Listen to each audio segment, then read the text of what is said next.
tidak mentransmisikan, tidak melakukan apapun. Tapi nggak apa-apa, silakan saja nanti diikutin dan saya siap menjalani itu dan biarkan publik yang menilai.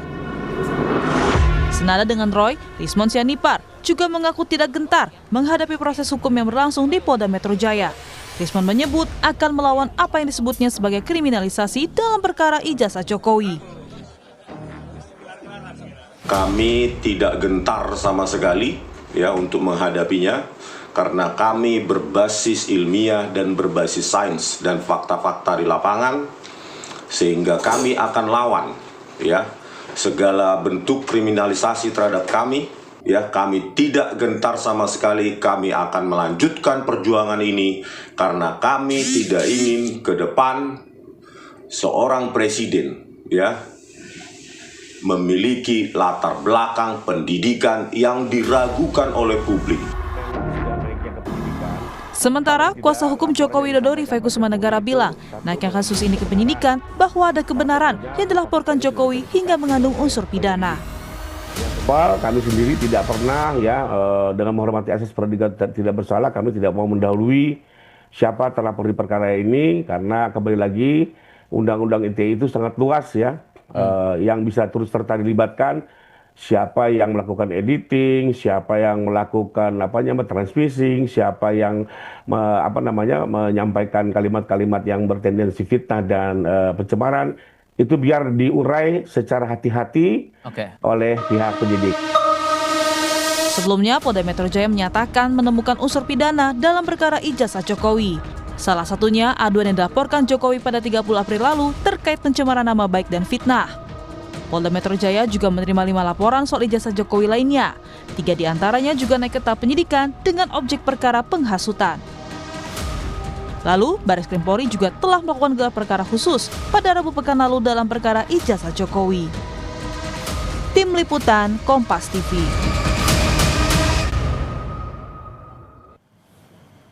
Saudara, perkara kasus ijazah palsu yang dilaporkan Presiden ke-7 Republik Indonesia Joko Widodo naik ke tahap penyidikan. Jokowi bilang ini menandakan adanya kebenaran atas laporannya. Di sisi lain, Roy Suryo CS tak gentar untuk menghadapi pemeriksaan di Polda Metro Jaya. Lalu siapakah yang dibidik polisi menjadi tersangka dalam kasus ini? Benarkah pasal dalam Undang-Undang ITE diklaim Roy Suryo CS dapat menyasar pihak lain? Kita bahas bersama sejumlah narasumber yang hadir melalui sambungan daring. Ada pakar hukum pidana Universitas Jenderal Sudirman, Prof. Hipnu Nugroho. Selamat pagi, Prof. Selamat pagi, Mas Mario, Mas Kusin. Ada juga kuasa hukum terlapor pihak Roy Suryo, yakni Ahmad Kozinudin. Selamat pagi, Bang Ahmad. Selamat pagi. Selamat pagi juga, Prof. Selamat pagi, Mas Mario, semuanya. Dan nanti akan segera bergabung kuasa hukum Jokowi, Rifai Kusumanegara. Selamat pagi, Bang Rifai. Sepertinya sudah bergabung? Sudah, selamat pagi semuanya. Jadi kita lengkap pada pagi hari ini. Salam sehat. Ada Bang Rifai, Bang Ahmad, dan juga Prof. Hipnu. Selamat pagi, Bapak-Bapak. Terima kasih sudah bergabung di dialog Sapa Indonesia Pagi pada hari ini. Prof. Hipnu, saya duluan ke Anda. Bagaimana Anda melihat bahwa sampai saat ini sudah naik penyidikan tapi belum ada tersangka nih, Prof? Ya, kan penyidikan itu kembali terminologi apa sih penyidikan? Ya. Penyidikan itu adalah serangkaian tindakan penyidik untuk mengumpulkan barang bukti guna menentukan tersangka. Ya. Nah, jadi tersangka terakhir. Oleh karena itu, saya kira Polda Metro Jaya mulai hari ini sudah harus mengumpulkan bukti-bukti. Apakah bukti itu bukti elektronik, bukti keterangan, bukti media, termasuk saksi-saksi yang kemarin di tingkat sidik dipanggil, Bang Roy CS, termasuk mungkin Pak Jokowi juga dipanggil kembali untuk pada tingkatan penyidikan. Lah, rangkaian tindakan penyidikan itu menentukan siapa tersangka. Ya. Yang membedakan gini, Mas Mario, kalau ini delik aduan. Absolut, ya, itu sudah pasti ada tersangkanya karena menyeludup orang. Ya. Tapi kalau delik umum belum tentu, masih bisa menyebar. Tapi bukan berarti apa yang diadukan, ya, tapi paling tidak sudah ada. Kalau delik aduan bisa menambah, bisa berkurang. Oke, tapi berarti pasti ada tersangka dalam kasus ini ya? Orangnya. Dalam laporan ini pasti ada tersangka berarti menurut Anda ya?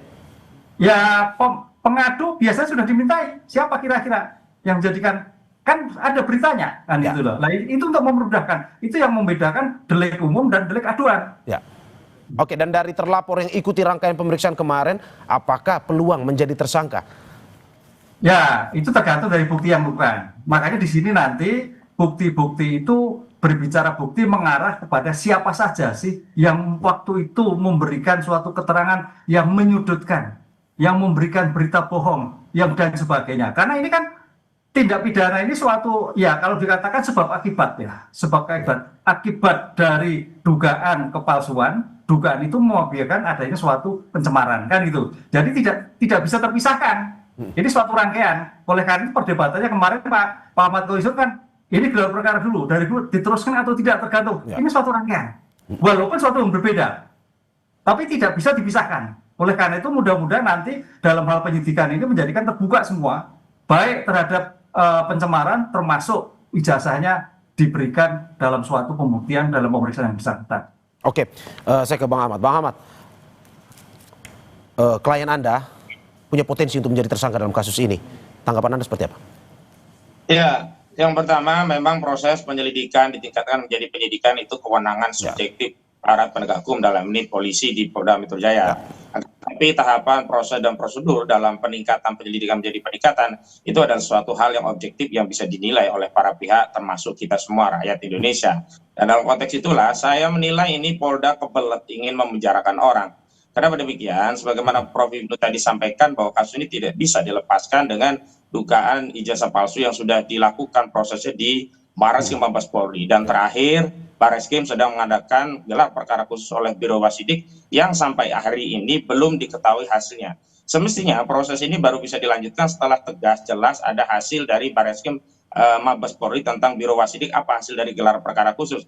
Dan kalau kami sih menilai semestinya harus ada dulu putusan pengadilan yang berkekuatan hukum tetap tentang status ijazah Saudara Joko Widodo apakah hasil atau tidak, baru kita bisa masuk ke pasal pencemaran dan fitnah. Tetapi sejak awal intensi dari pelaporan ini bukan sekedar untuk menegakkan hukum terkait fitnah dan pencemaran, tetapi sudah ada rangkaian rencana jahat kriminalisasi dengan menyelundupkan sejumlah pasal yang tidak ada kaitannya dengan jasa palsu dengan ancaman pidana di atas 5 tahun yang target utamanya adalah agar pihak-pihak yang dianggap bermasalah ini bisa ditahan pada proses penyidikan. Misalnya pasal 32 dan 35 Undang-Undang ITE. Belum lagi ada laporan-laporan lain yang dikonsolidasi dari Polda yang tidak ada kaitannya. Ini juga dikonsolidasi dan dijadikan dasar untuk peningkatan penyelidikan ini menjadi penyidikan. Oke, Bang Ahmad, berarti Anda mau bilang ini adalah sebuah tindakan kriminalisasi terhadap Roy Suryo CS ataupun dengan sengaja untuk menjerat Roy Suryo. Menurut Anda seperti itu? Siapa ini? Saya ya? Iya, betul. Iya, kita bisa lihat intensinya dari pasal-pasal yang digunakan yang tidak relevan dengan delik dihinakan sehina-hinanya, direndahkan serendah-rendahnya. Misalkan pasal 32 dan 35 Undang-Undang ITE. Belum lagi masuknya sejumlah laporan yang mengeroyok Roy Suryo dan kawan-kawan yang pasalnya tidak ada relevansinya, misalkan 160 KUHP, kemudian 28 ayat 2, 28 ayat 3. Ini semua kan intensinya jelas hanya ingin menarget Roy Suryo dan kawan-kawan dengan dalih mereka melakukan tindakan kabar bohong, tindakan delik pidana sara, juga penghasutannya, semuanya tidak relevan dengan kritik ijazah palsu yang sedang dilakukan oleh Roy Suryo dan kawan-kawan begitu. Oke, saya ke Bang Rifai. Bang Rifai, bagaimana Anda melihat tuduhan ini? Ini sengaja katanya mau mengkriminalisasi Roy Suryo dan kawan-kawan. Kembali lagi seperti sejak awal saya sampaikan, di saat tidak lama Pak Jokowi menggunakan upaya hukum untuk mengajukan laporan ke Polda Metro, tujuan Pak Jokowi tidak lain, pertama ingin memulihkan nama baiknya yang memang sudah mau tidak mau sangat terganggu ya dengan pemberitaan ijazah palsu yang memang tidak hanya dikonsumsi di dalam negeri tapi juga di luar negeri. Mengingat sosial media ini kan juga borderless ya, bisa dinikmati atau dikonsumsi oleh masyarakat di luar negeri. Dan ini juga merupakan sesuatu yang prinsip buat beliau. Lalu kedua, dengan laporannya ini tujuan Pak Jokowi juga agar soal keabsahan ijazah ini juga bisa diuji. Ya, apakah ijazah ini benar atau tidak, biarlah proses hukum yang menjawabnya. Karena kalau hanya mengikuti dialektika di media kan nggak ada selesainya gitu ya. Harus ada lembaga pemutus, dan karena kita negara hukum maka upaya hukumlah jawabannya. Jadi tidak ada tujuannya untuk mempidanakan ya, karena bagaimanapun juga Pak Jokowi masih menghargai ya bagian dari demokrasi. Tapi memang manakala sudah memfitnah ya, mencemarkan nama baik beliau, maka beliau pun sebagai warga negara ingin menggunakan hak hukumnya. Itu yang pertama. Lalu kedua, terkait meningkatnya ini ke penyidikan, ini kan semakin menguatkan bahwa apa yang dilaporkan Pak Jokowi benar adanya. Ya, karena proses penyelidikan itu pada intinya adalah pertama memverifikasi apakah laporan ini benar adanya, didukung oleh fakta-fakta hukum. Lalu kedua, apakah pengaduan ini masuk memenuhi unsur-unsur pasal pidana, kan begitu. Nah, dengan meningkatnya maka dua persoalan itu sudah terjawab, yaitu pertama apa yang disampaikan Pak Jokowi benar adanya, yang kedua laporan dimaksud memenuhi unsur-unsur pasal pidana yang dipersangkakan. Nah, sementara di tingkat penyidikan sendiri kan nanti masih baru ditentukan siapa saja tersangkanya, ya sampai hari ini kan juga belum tahu siapa tersangkanya. Kami sendiri waktu mengajukan laporan mengedepankan asas praduga tidak bersalah. Ya, dengan apa? Dengan cara pada saat ditanyakan siapa terlapor, kami lebih memutuskan untuk menyatakan silakan dalam penyelidikan Polri. Ya, oke. Apalagi dalam Undang-Undang ITE ini kan spektrumnya luas, Mas. Jadi bukan hanya yang menyatakan, tapi juga siapa yang mentransmisikan, siapa yang mengedit. Ini tentunya harus dikaji secara hati-hati. Oke, Bang Rifai, terus bagaimana dengan tudingan kriminalisasi yang dilakukan kepada pihak Roy CS? Menurut Anda seperti apa? Saya pikir kan tidak ya, tadi sudah dijawab. Kalau memang kriminalisasi ya harusnya tidak mungkin naik ke penyidikan gitu ya. Oke. Jadi kan kita juga sekarang sudah era demokrasi, transparansi, keterbukaan ya. Praktek-praktek orde lama ya saya pikir sudah tidak mudah ya dilakukan. Lalu juga pertanyaannya untuk apa juga gitu ya, misalnya Bang. membantu secara khusus atau memberikan privilege buat Pak Jokowi udah warga biasa kok gitu ya. Oke, sebelum saya ke Bang Ahmad orang juga kan begitu. Jadi apa gunanya gitu kan? Oke, sebelum saya ke Bang Ahmad lagi, Bang Rifai, saya hanya ingin penegasan. Anda bilang bahwa ini ada benar adanya. Ini benar adanya, ini terkait dengan benar ijazah Jokowi adalah asli, ataukah benar bahwa ada terjadi fitnahan kepada Jokowi? Dalam laporan kami memang yang utamanya adalah fitnahan, Pak. Jadi memang tujuan kami adalah apakah Pak Jokowi ini sebagai korban tindak pidana fitnah gitu ya. Itu yang harus digali lebih dalam oleh penyidik, lalu termasuk juga pencemaran nama baik, dan satu lagi ya yang menjadi pertanyaan kami adalah karena dalam 24 objek yang kami laporkan ya ada sebuah tayangan di mana seolah-olah ada beberapa pakar yang mengklaim dirinya sebagai ahli digital forensik, melakukan menggunakan teknologi tertentu, dan pada akhirnya tahu-tahu menyimpulkan bahwa ijazah Pak Jokowi ini palsu gitu ya. Nah ini yang buat kami ini menarik gitu ya. Apakah benar kemajuan teknologi saat ini bisa merubah sesuatu yang asli menjadi palsu? Karena Pak Jokowi kan meyakini loh, beliau kuliah sejak tahun 80 hingga 85, menjalani secara penuh sampai mendapatkan ijazah. Kok tahu-tahu ada sebuah tampilan teknologi yang bilang bahkan ijazah ini dimiliki oleh Dul Matno ya. Nah ini kan sesuatu yang menarik. Apakah betul seperti itu adanya gitu loh? Oke, Bang, saya ke Bang Ahmad. Bang Ahmad, bagaimana Anda melihat bahwa ya ini tidak ada upaya kriminalisasi sebenarnya? Ini murni proses hukum yang terjadi dan juga ini pembuktian oleh pihak polisian. Menurut Anda seperti apa? Bang Ahmad, tadi putus saya ya sekarang ya? Ya betul, Bang Ahmad. Baik.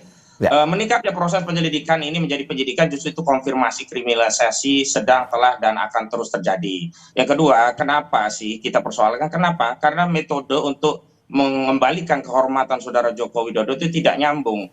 Saudara Joko Widodo merasa dihinakan sehina-hinanya, direndahkan sederhananya karena ijazahnya palsu. Metode praktis untuk mengembalikan wibawa dan kehormatannya adalah dengan menunjukkan ijazahnya asli, selesai.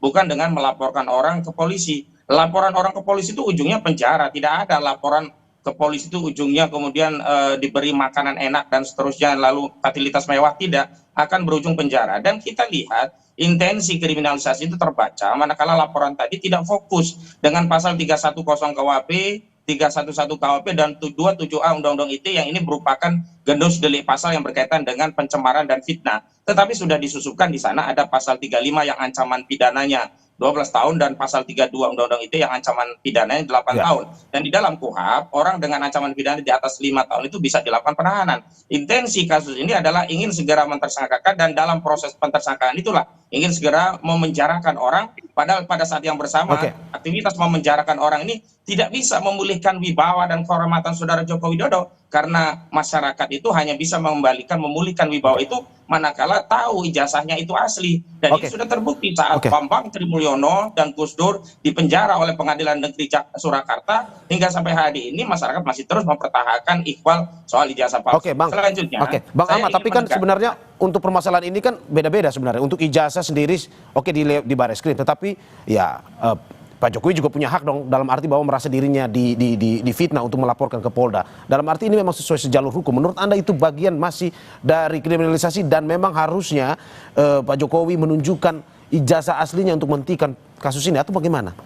Justru kriminalisasi itu kan menjadikan suatu peristiwa yang bukan pidana kepada pidana melalui aparat penegak hukum dengan kekuasaan aparat penegak hukum. Kalau dulu era Orde Lama menggunakan kekuatan militer, yakni kekuatan tentara, era hari ini kriminalisasi represi itu menggunakan aparat kepolisian dengan dalih penegakan hukum melalui sebuah peristiwa yang sebenarnya tidak ada kaitannya dengan peristiwa pidana, lalu kemudian dicari-cari masalah dan kemudian dijadikan peristiwa pidana. Dan hari ini terkonfirmasi. Yang kedua, tidak bisa dipisahkan antara Bareskrim Mabes Polri dengan Polda, karena sederhananya demikian. Orang dituduh memfitnah, ijazahnya palsu. Orang dituduh mencemarkan nama baik, ijazahnya palsu. Ya harus dibuktikan bahwa ijazah itu asli. Sepanjang ijazah ini belum dibuktikan asli, maka tidak bisa tuduhan itu dilanjutkan. Nah, tuduhan ijazah ini palsu itu bisa dihentikan manakala di Bareskrim dilanjutkan ke pengadilan, dan di pengadilan terdapat kekuatan putusan pengadilan menyatakan ijazah ini absah dan kemudian Jokowi dinyatakan tidak bersalah. Nah, dari putusan itulah baru bisa masuk kepada proses adanya dugaan tindakan fitnah dan juga pencemaran. Dan kalau kita kembalikan kepada dasar-dasar bukti terkait argumentasi ijazah ini bermasalah, kan sudah banyak disampaikan kepada publik tentang masalah-masalah yang ada pada ijazah ini, baik dokumen ijazah serta sejumlah riwayat pendidikan saudara Joko Widodo. Tetapi terkait ijazah ini asli belum pernah ditunjukkan, yang ada hanyalah testimoni yang kita butuhkan saat ini adalah keterangan, bukan keterangan testimoni, bukti. Dan bukti yang paling punya kekuatan dalam masalah ini adalah ijazah asli, dan itu harus ditunjukkan, dan ini yang tidak pernah dilakukan oleh saudara Joko Widodo. Saya ke Prof Ibnu, bagaimana Anda melihat bahwa apakah memang dari bukti-bukti yang diterima oleh polisi memang ini sudah masuk sebenarnya, udah cocok udah kuat untuk masuk ke tahap penyidikan? Karena dari Bang Ahmad, dari kuasa hukum Roy Suryo, mengatakan bahwa ini ijazahnya harus ketahuan asli dulu, tunjukin dulu, baru kita ngomong soal tahap penyidikan ini. Atau bagaimana menurut Anda, Prof Ibnu? Ya, bicara hukum harus ada ujungnya. Bicara hukum harus pada selesai. Litis finire oportet kan itu. Oleh karena itu, kayaknya ini bagian dari strategi Polda. Yang mungkin terlepas dari Mas Kausin kriminal tidak, tapi sebagai bentuk dinaikkan sebagai pencemaran, tapi juga nanti terkait dengan pembuktian keaslian. Ini yang menarik. Mudah-mudahan penuntut umum pun bisa juga melihat seperti itu, suatu rangkaian tidak terpisahkan. Nah, pertanyaannya apakah iya tidak, tergantung. Kita ada dua dimensi. Ada dimensi yang terkait dengan pembuktian pencemaran, itu bukti-bukti yang diajukan Pak Jokowi. Tapi juga pembuktian pencemaran juga harus dilakukan dengan keaslian dulu, suatu yang tidak terpisahkan. Nah, di sini masih ada dua tahap di pemeriksaan di nanti kejaksaan. Benar nggak seperti ini bisa dilakukan? Kan gitu, misalkan seperti itu. Harus dua-duanya bisa jadi. Demikian juga nanti di persidangan, bisa nggak dilanjutkan? Bisa juga tidak. Ini saya kira problem masih panjang. Jadi usaha-usaha apa yang dipikir Mas Kausin kemudian dan sebagainya itu masih panjang, yang kemungkinan masih juga debatable. Prof. Tapi juga sebagai alternatif penyelesaian tepat gitu. Prof. Tapi menurut Anda, apakah dengan naik ke penyidikan, polisi saat ini sangat yakin bahwa yang dipegang oleh polisi adalah ijazah asli Jokowi sehingga mereka berani naik ke penyidikan? Ya, polisi bertindak atas nama subjektif yang objektif. Subjektif kaitannya mewakili negara, mewakili masyarakat, objektif hukumnya. Dalam hal sampai detik ini polisi subjektif bahwa ijazah itu asli. Karena berdasarkan gelar perkara. Walaupun tadi Mas Kausin gelar perkara kedua harusnya segera disampaikan itu sebagai transparansi, sudah ramai seperti itu nggak disampaikan. Berarti masih kita akui bahwa iya jelas itu masih asli. Kan itu loh. Konsep asli itu makanya dinaikkan sebagai bentuk pencemaran nama baik. Itu yang tidak terpisahkan. Prof, dan apakah tidak asli? Agak sulit. Dan apakah memang harus ditunjukkan ijazah ini ke publik? Nah, dalam hal kaitannya di pemeriksaan peradjudikasi, kaitannya dengan penyelidikan, bisa iya bisa tidak. Tapi kalau sudah masuk adjudikasi, apalagi pemeriksaan persidangan, apalagi pemeriksaan di tingkat penyidikan, mau tidak mau harus diberikan. Karena itu bagian dari untuk membuktikan hak bahwa betul atau tidak bahwa terhadap ijazah itu disepertikan. Karena objeknya ijazah sebetulnya. Ijazah berimplikasi pada pencemaran, berimplikasi pada berita bohong, berisi dan sebagainya, ini masalahnya. Nah, itu yang menjadikan objek primer dulu, yang kemudian saya kira nanti pasti Polri akan melihatkan di mana Pak Jokowi, diperlihatkan di sini kan. Oke, Anda mau bilang bahwa nanti di persidangan kita semua akan melihat, termasuk dengan tim Roy Suryo CS ini akan melihat ijazah asli Presiden Jokowi ya? Iya, apalagi di persidangan. Kan Pak Jokowi sudah menyampaikan, nanti bisa disampaikan gitu. Oke, saya ke Bang Rifai. Bang Rifai, bagaimana dengan tim kuasa hukum Pak Jokowi? Apakah siap nantinya melihat keinginan publik, termasuk juga dari Roy Suryo CS ini, yang mengatakan bahwa harus tunjukin dong ijazahnya? Apakah dari pihak kuasa hukum siap untuk memperlihatkan secara luas, secara publik, ijazah asli Presiden ke-7 Republik Indonesia Joko Widodo? Tapi sebelum Anda menjawab, kita saksikan jeda berikut.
Terima kasih masih di Sapa Indonesia Pagi bersama saya Mario Sarong dan sejumlah narasumber saya. Ada pakar hukum pidana Universitas Jenderal Sudirman Prof. Hipnu Nugroho, kuasa hukum terlapor pihak Roy Suryo yakni Ahmad Kozinudin, dan juga kuasa hukum Presiden ke-7 Republik Indonesia Joko Widodo Rifai Kusumanegara. Saya ke Bang Rifai. Bang Rifai, bagaimana Anda melihat tuntutan bahwa jika persidangan nanti sudah seharusnya ijazah asli itu ditunjukkan ke publik ataupun di persidangan? Menurut Anda seperti apa? Pertama, sesuai apa yang pernah disampaikan oleh Pak Jokowi, ya bahkan di depan media secara langsung bahwa tentunya manakala diminta dalam proses penegakan hukum, beliau akan menyerahkan, tidak hanya menunjukkan loh, menyerahkan ya kepada penegak hukum, baik ya, apakah diminta oleh polisi ataupun oleh hakim dalam persidangan. Dan itu sudah dibuktikan ya, pada saat pertama kami membuat LP di Polda pun kami diminta menunjukkan, kami tunjukkan. Lalu pada saat diperiksa sebagai terlapor di Barreskrim juga tidak hanya menunjukkan, kami menyerahkan, disimpan hampir 3 minggu lalu dilakukan lapor ya.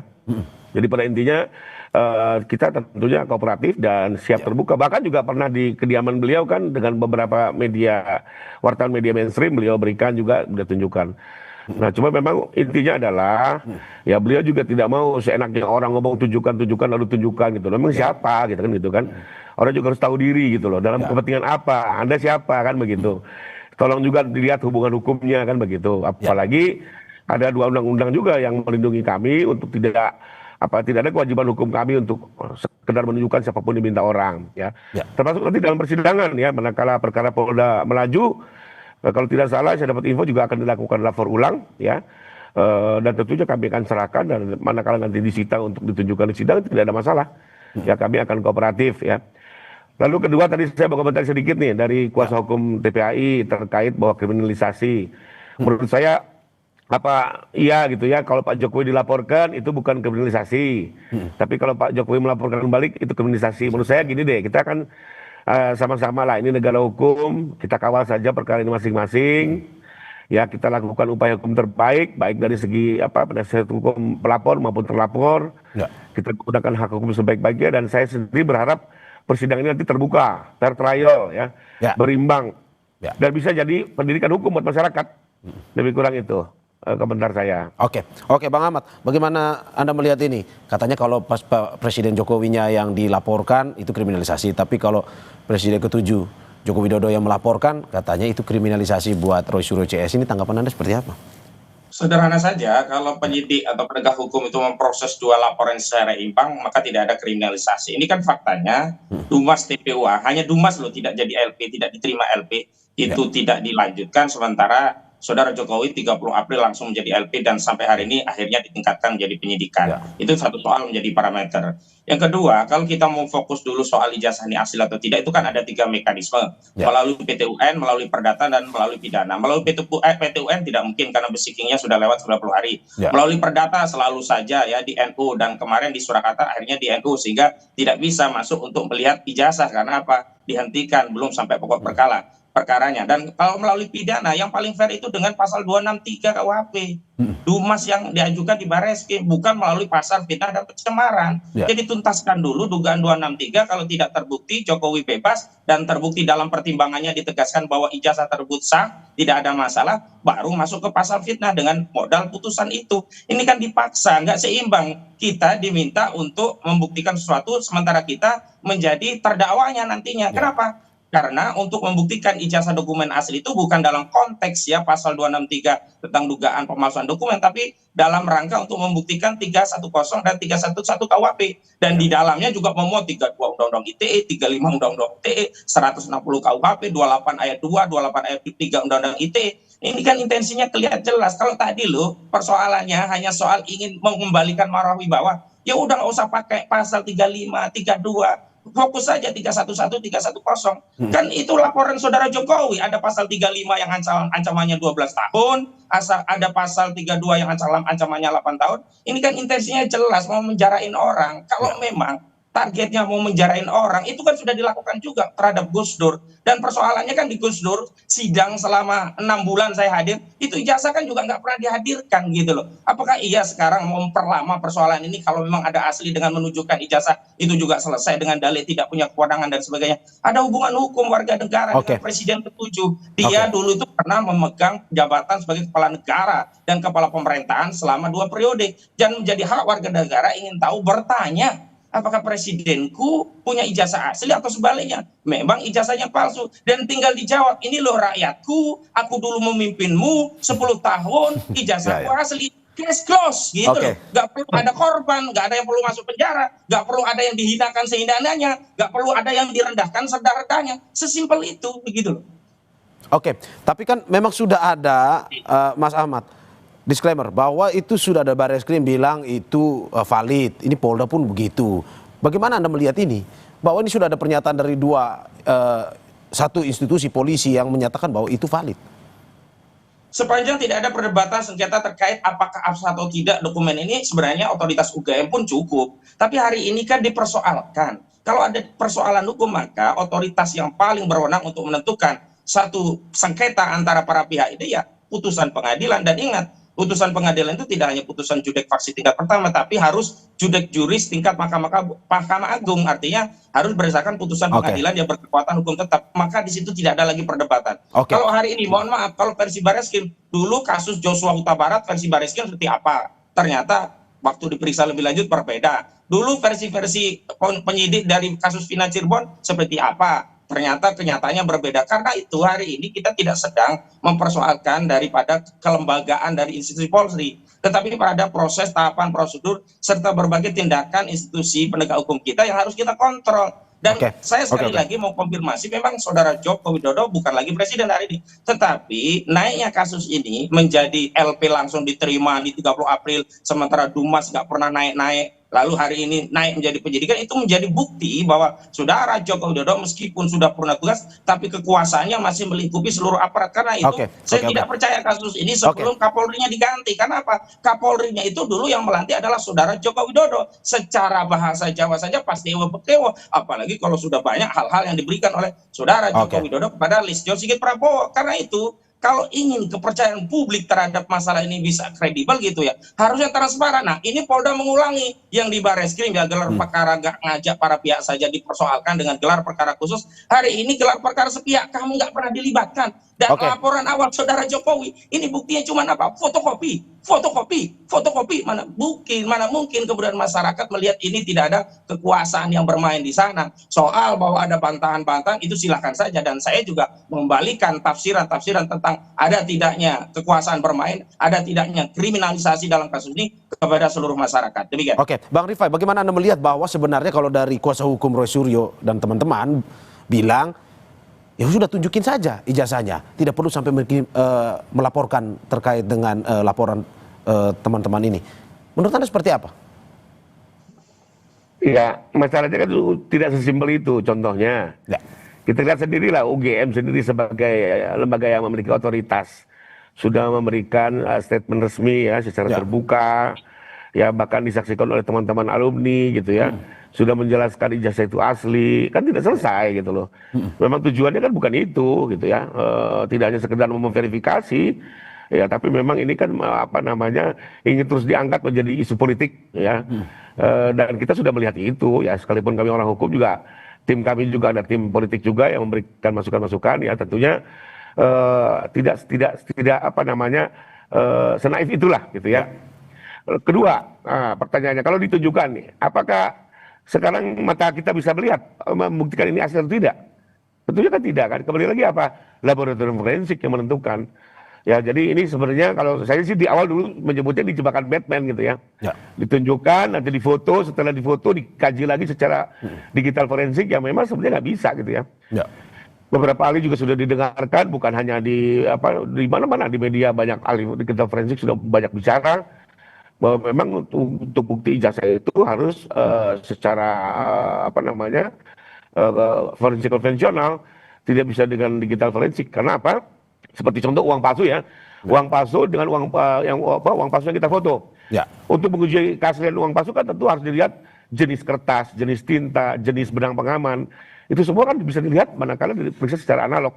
Dari foto tidak akan terlihat jenis kertasnya seperti apa, jenis benang pengamannya. Jadi kembali lagi saya sih tidak melihat ada urgensi ya. Bahkan dengan permintaan-permintaan yang tidak berdasar ini tentunya kami ya kembali saja kepada koridor hukumnya. Apakah ada kewajiban hukum kami untuk menunjukkan? Kalau tidak ada, ya kita tunggu perintah hukum dari pengadilan. Lalu kedua, sebenarnya kalau menurut hukum ini sudah final soal keaslian ini ya. Dengan pemeriksaan lapor ini sudah selesai bahwa itu asli identik ya, dikuatkan lagi dengan keterangan UGM. Sebagai ilustrasi mungkin gini lah, dalam kasus kematian, ya kematian itu kan dijawab dengan otopsi, selesai. Ya. Tidak perlu putusan pengadilan yang menyatakan betul orang itu mati, tidak. Pengadilan itu hanya menentukan dua, satu siapa pelakunya, dua menjatuhkan pidana pembunuhan, ya penghukuman gitu ya. Tapi bahwa kematian ini apakah perlu dinyatakan oleh hakim? Tidak juga gitu ya. Karena kematian itu cukup dinyatakan oleh otopsi ya. Hakim sendiri nggak punya kewenangan untuk menentukan betul orang ini sudah mati secara kedokteran gitu ya. Termasuk juga soal laboratorium forensik ini sebenarnya sudah selesai. Ya, mau diuji berkali-kali pun sepanjang dilakukan dengan cara analog ya saya yakin itu asli ya. Dan ini linear dengan alat bukti lainnya, bukan sekedar lapor loh ya. Keterangan teman-teman Pak Jokowi ya, sekian puluh orang, masa semua orang mau berbohong? Ya, sehebat apa Pak Jokowi bisa bikin semua orang berbohong kan begitu ya? Naif sekali gitu. Termasuk juga dokumen administrasi perkuliahannya kan sudah diperiksa semua. Nah, lalu tadi terkait tuduhan jangan-jangan ada kekuasaan bermain, pertanyaannya.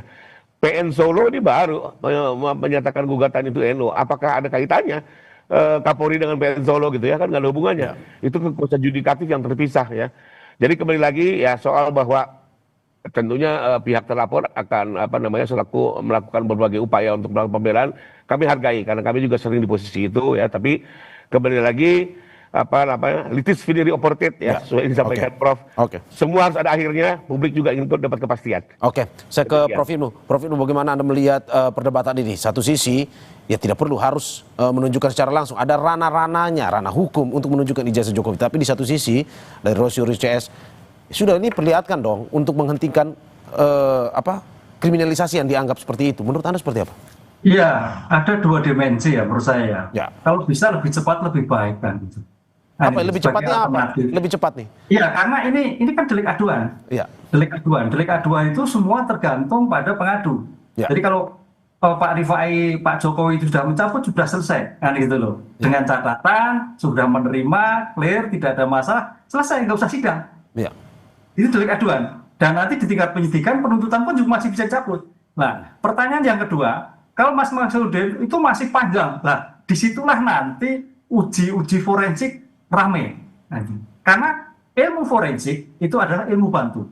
Ya. Ilmu bantu untuk menjelaskan. Siapa yang menilai? Nah, itu komprehensif nanti. Ya. Karena sarjana hukum, Pak Rifai hukum, Pak Wali hukum, hakim hukum nggak bisa menilai identik atau tidak betul-betul ahli. Oleh karena itu, kalau memang nanti sampai pada titik tadi Mas Kaisudin pengadilan negeri banding kasasi, itu harus mungkin ada ahli yang independen, mungkin pertanyaan seperti itu. Yang independen yang melihat secara objektif terhadap nilai hasil forensik yang paling pasti juga betul Pak Rifai berkaitan dengan bukti lain, berbukti banding lain, dan bernilai terhadap keterangan-keterangan lain. Jadi tidak bisa berdiri sendiri bukti forensik ini. Ini kalau seandainya jalan. Tapi mudah-mudahan tidaklah. Selesai, close, damai, dicabut begitu. Prof Ibnu, menurut Anda masih ada kesempatan untuk akhirnya ini tidak ya tadi menghukum orang, dalam arti mungkin saja ada dari pihak yang minta maaf atau dari Pak Jokowinya yang mencabut laporan, masih ada walaupun sudah naik ke tahap penyidikan? Ya, masih ada karena delik aduannya absolut. Oleh karena itu nanti seandainya nanti di penyidikan dipertemukan oleh Polda, ini loh ijazahnya, ini loh Pak Kasudin, ini loh Mas Roy dan sebagainya. Oh asli ya sudah minta maaf, clear. Kemarin kalau nggak salah dari teman-teman kliennya Pak Kasudin, kalau sudah tunjukkan selesai kan cabutlah, itu suatu yang baik. Jadi jangan berlarut-larut. Ini yang menjadikan suatu alternatif penyelesaian bisa panjang, bisa singkat. Semuanya tergantung Pak Rifai dan Pak Kasudin ini apa yang akan dilakukan nanti. Saya ke Pak Bang Ahmad. Bang Ahmad, bagaimana Anda melihat ini? Apakah memang Anda tetap ingin terus pada akhirnya ya sudah ini kita damai saja, biar tidak naik tahap penyidikan, tapi ataukah Anda bersama klien-klien Anda, Rosyuri CS ini, ya sudah kita tak gentar lah, kita hadapi di persidangan? Ya, kalau soal kami itu kan di Bariskim kami sudah pada posisi tidak berdaya, karena pertama laporannya sudah dianggap dumas, kedua sudah dihentikan. Nah, harapan paling tinggal satu, gelar perkara Biro Wasidik itu, tapi ketika penyelidikan di Polda ini dinaikkan jadi penyidikan, kami kemudian punya kesimpulan, apa yang akan dilakukan Biro Wasidik akhirnya akan melegitimasi apa yang sudah diumumkan oleh Baris Krim Mabes Polri tentang penghentian penyelidikan dugaan pidana dokumen palsu Jokowi. Nah, yang kedua, saya juga agak khawatir karena apa? Karena laporan ini kan tidak hanya subjektif oleh Joko Widodo, ada laporan-laporan lain yang dan ikut apa ya, wong legan golek momongan. Berarti, hiruk pikuk dalam kasus ini. Saya khawatirnya nanti Jokowi ya mencabut dengan narasi kami sebagai orang yang punya sikap negarawan, tidak perlu kegaduhan, mencabut. Nah, setelah itu selebihnya ya silahkan para pihak. Akhirnya yang maju adalah buzzer-buzzer yang bikin laporan. Akhirnya kalau misalkan pihak tidak akan selesai meskipun saudara Jokowi sudah mencabut laporannya dengan dalih bahwa yang dilaporkan oleh buzzer-buzzer yang lain itu adalah delik umum. Bang, kalau misalkan pihak dari pihak Jokowi tidak mencabut, apakah Anda siap untuk terus atau berdamai? Oh iya, iyalah, karena nggak ada pilihan. Karena kita juga ingin agar saudara Joko Widodo juga diperiksa. Saya yakin ya pemeriksaan di luar dengan saat di persidangan itu berbeda. Karena kami bisa bertanya tentang banyak hal, tentang banyak soal kredibilitas orang Joko Widodo. Sehingga kenapa sih hari ini Joko Widodo menyatakan asli masyarakat tidak banyak percaya? Itu berkaitan dengan kredibilitas seorang Joko Widodo. Dan hari ini kalau kita bicara tentang kebohongan apakah mungkin? Nah, saya meminjam istilah Rocky Gerung ya, kekuasaan itu paling otoritatif untuk menciptakan kebohongan yang akan ditunduk atau ditindaklanjuti oleh seluruh aparat negara. Hari ini kan semua udah kadung nyemplung, emang problemnya di situ. Semua sudah kadung nyemplung, MPR kadung nyemplung, DPR kadung nyemplung, partai sudah kadung nyemplung 10 tahun diam saja. Nah, tiba-tiba ada bukti yang bisa mengembalikan persoalan ini pada persoalan lampau Gus Nur, itu yang menjadi soal saya kira. Bukan masalah Jokowi tidak mungkin berbohong soal ijazahnya. Begitu. Saya ke Bang Rifai. Bang Rifai, bagaimana Anda melihat ini kalau misalkan pada akhirnya minta berdamai, apakah dari pihak Jokowi mungkin terketuk hatinya untuk berdamai, ataukah ya sudah lanjut terus saja kita? Sebagai advokat ya kami juga tentunya terikat pada kode etik di mana setiap advokat itu juga harus mendorong atau paling tidak jangan menghalangi niatan untuk berdamai ya, karena itu sesuatu yang diatur di kode etik dan kami juga tentunya akan menaati itu. Nah, kedua, waktu ini fakta ya, jadi waktu beliau menandatangani surat kuasa, beliau secara langsung bertanya kepada saya, ini kalau nanti dalam perjalanan dicabut bisa nggak? Saya langsung menjawab pertanyaan beliau. Pertama, Pak, ini ada delik aduan. Delik aduan itu kapanpun juga Bapak bisa cabut. Sekalipun ada juga pasal-pasal yang bersifat delik umum. Hari ini kita mengenal restoratif justice ya, di mana bisa saja ini perkara dihentikan sepanjang disepakati oleh para pihak. Karena itu syarat dari restoratif justice. Nah, jadi kalau saya lihat sih niatan itu ada, tapi kembali lagi, apakah sekarang beliau masih membuka diri ya? Saya belum konfirmasi ke beliau ya. Intinya sih waktu kemarin statement terakhir beliau kan sebenarnya dengan kata kasihan itu kan sebenarnya beliau sendiri juga tidak menginginkan, tapi karena ini terus ya tidak berhenti, karena kami juga sudah memberikan somasi terbuka 2 kali ya. Dan ya sekarang juga kalau kita lihat kan responnya bukan semakin baik ya, tapi semakin keras. Tapi ya kembali lagi lah. Berarti dari pihak ya. Bang, berarti dari pihak dari Pak Jokowi sendiri sebenarnya ya mau berdamai sebenarnya, seperti yang Anda sampaikan tadi. Sempat bertanya itu faktanya di saat menantang surat kuasa ya, itu sekitar 3 bulan yang lalu ya. Lalu juga waktu itu kan silakan bikin dulu somasi terbuka, mudah-mudahan berhenti Mas, aku juga nggak mau hiruk pikuk gitu ya. Nah, tapi kenyataannya kan terus berjalan sehingga pada akhirnya beliau memutuskan untuk menggunakan upaya hukum. Tapi ya waktu menggunakan upaya hukum kembali lagi ada pertanyaan seperti itu. Ya saya kembalikan ke beliau lah, keputusan di tangan beliau. Kami sebagai advokat hanya bertindak untuk dan atas nama ya. Oke, kita tunggu terus perkembangan dari kasus ijazah Jokowi ini. Terima kasih pakar hukum pidana Universitas Jenderal Sudirman, Prof. Hipnu Nugroho, kuasa hukum terlapor pihak Roy Suryo yakni Ahmad Kozinudin, dan kuasa hukum Presiden ke-7 Republik Indonesia Joko Widodo, Rifai Kusumanegara. Terima kasih Bapak-Bapak atas apa yang disampaikan. Terima kasih semua. Sehat-sehat selalu. Mas Ahmad. Ya, sama-sama Bang Rifai, Prof. Hipnu. Amin. Saudara, jangan kemana-mana, sampai Indonesia Pagi akan segera kembali dengan informasi lainnya. Salah satunya tim SAR gabungan menemukan dan merekam visual badan